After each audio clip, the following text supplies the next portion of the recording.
Nederlands kampioenschap Majorettes. Cadeautjes gratis laten inpakken. Het is vandaag 15 december. Dit is het Pelemaasjournaal. We kennen ze wel, de Majorettes. Normaal lopend voor een harmonie of fanfare.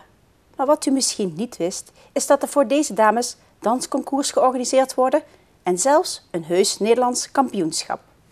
Gaan we verder met nummer 179, Danique Jansen en Fabienne Kremers van Majorette Concordia Wansum. Afgelopen zaterdag werd in Waalwijk het Nederlands kampioenschap Majorette georganiseerd. Een toernooi wat om 9 uur 's morgens begon en doorliep tot 9 uur in de avond. Een hele organisatie voor de KNMO om 214 dansnummers door een jury te laten beoordelen. We zijn vanmorgen om 9 uur begonnen en om 8:15 is vanavond de laatste prijsuitreiking. De jeugddeelnemers zijn vanmorgen allemaal geweest, dus de kampioenen daarvan zijn bekend.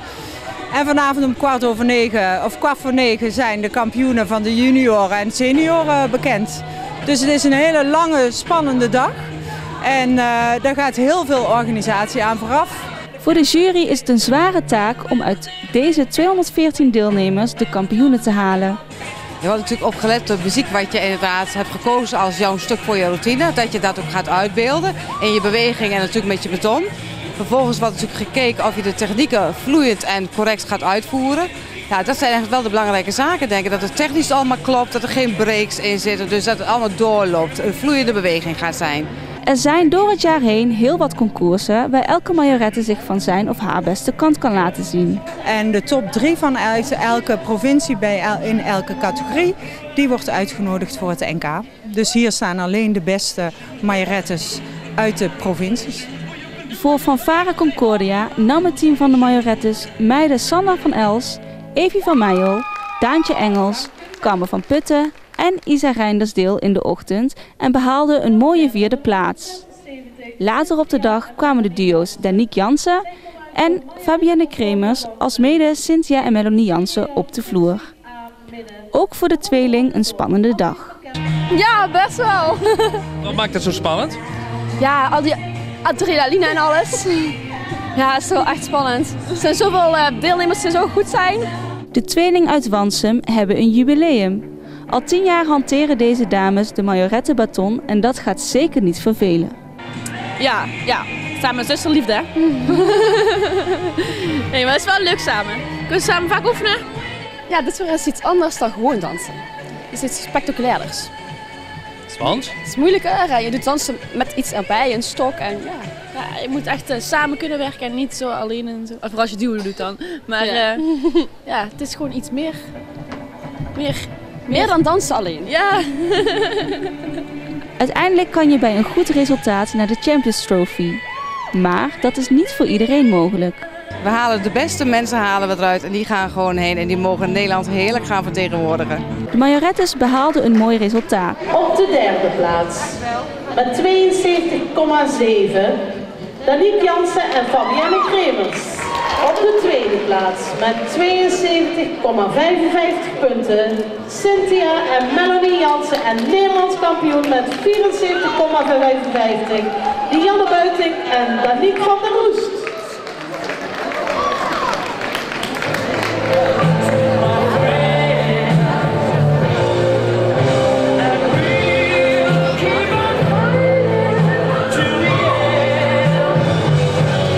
De tweeling behaalde ook dat ticket voor de Champions Trophy. In Venray kunnen gekochte kerstcadeautjes gratis worden ingepakt. Bij een speciaal ingerichte inpakshop die geheel wordt gerund door vrijwilligers. De inpakshop is een initiatief van Venray Bloeit. Het is niet het eerste jaar dat dit wordt georganiseerd. Het is vorig jaar gestart, voor de eerste keer, toen in de Schoolstraat. En toen was het best wel een succes. Toen hebben we ruim 600 cadeaus ingepakt. Dan hebben we gezegd van, doe dit jaar weer. En dit jaar weer, hoe gaat het dit jaar? Het gaat dit jaar weer heel goed. We zijn ook eerder begonnen. We zijn voor Sinterklaas begonnen. Vorig jaar alleen met kerst. Nu met Sinterklaas en met kerst. En die 600 cadeautjes gaan we ruim overtreffen. De cadeautjes kunnen tegen inlevering van een inpakbon worden ingepakt. Deze zijn verkrijgbaar in de winkels in het centrum. Maar ook mensen zonder een bonnetje kunnen langskomen om een cadeautje mooi te laten inpakken. En dat wordt gedaan door een aantal vrijwilligers die met veel plezier iets moois van een cadeautje willen maken. Superleuk, echt heel leuk om te doen. Je ziet ook de klanten echt heel blij weggaan. Zo van leuk ingepakt, dat extra net dat kerststerretje of Sinterklaas, het Sinterklaaspoppetje erop. Dat vinden ze gewoon helemaal geweldig. Sommige mensen vinden inpakken nog best wel lastig. Gaat het nou heel gemakkelijk af? Ja, ik vind wel dat ik het goed doe, al zeg ik het zelf. Krijg je complimentjes van de mensen? Ja, tot nu toe hebben we nog geen negatieve reacties gehad. Altijd leuk, extra dingetjes erop, ja. De inpakshop is aanstaande vrijdagavond, zaterdag, koopzondag en tijdens een speciale koopavond op dinsdag 23 december geopend en is te vinden in de Passage. Tot zover het Pelemaasjournaal. Deze uitzending wordt herhaald tot en met dinsdag 6 uur 's avonds.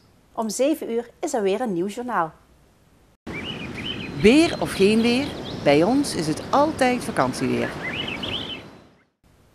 Aankomende nacht zijn er langdurige perioden met regen. Morgen overdag is het half tot zwaar bewolkt. Het is meestal droog, maar er kan af en toe een bui overtrekken. De middagtemperatuur komt uit op zo'n 6 graden. Bedankt voor het kijken en heel graag tot morgen.